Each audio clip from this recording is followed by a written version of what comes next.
မွေးပေးရတာပေါ့ ညတာညတာညတာညညညညည နာလိုက်တာ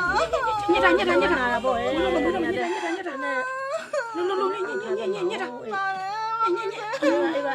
ခဏပါ ဟောညတာလေညညညညညအားတင်တာ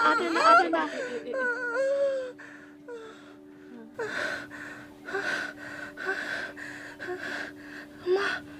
မဝင်စေပိုက်တယ်မနာတော့ပြန် ဟောမဲတော့ရဲ့ညီဘက်ကလည်းထူးထူးဆန်းဆန်းပါအေးဝေးကနေနေစီလာစီတာပြောနေဘက်ကထွက်လည်းမထွက်ဘူး မဲတော့ရဲ့ငါလည်းလက်သက်လှုပ်ရှားနေရကြားလာပြီနင့်လိုပိုင်မှုငါအခုမှပဲတွေ့ဘူးတော့တယ် အမညောင်မေဒါဆိုကျမထိုင်ရခလေးလေးတကူပြပြီလားရဲ့ အမလီနေပိုက်တဲ့ကလေးတခုခုတာဖြစ်နေတူတော်နေနိုင်မှာမဟုတ်ဘူးကဲဒီတစ်ချက်နေအားလေးစိုက်ပြီးတော့မွေးချင်လာညညညညညညတွေ့တော့တော်ည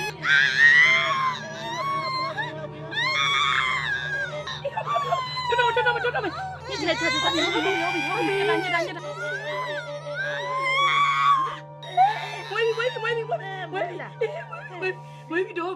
ဝေးပြီးတော့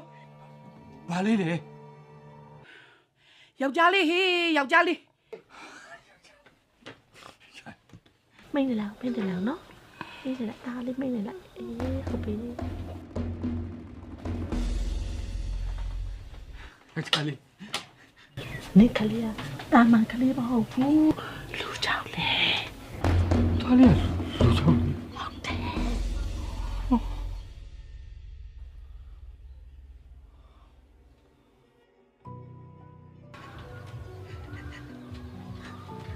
ကျုပ်တို့ကဝကြွေးကြည့်ရပါလေကိုစေး အဲ့လိုတော့မပြောပါနဲ့ဟာလူကြောက်လေးမွေးတာနင်တို့ချမ်းသာတော့မှာဟာဟိုငါကြားဘူးတော့လေလူကြောက်လေးမွေးရင်မိဘတွေကိုအကျိုးပေးတယ်လို့ငါကြားဘူးတာ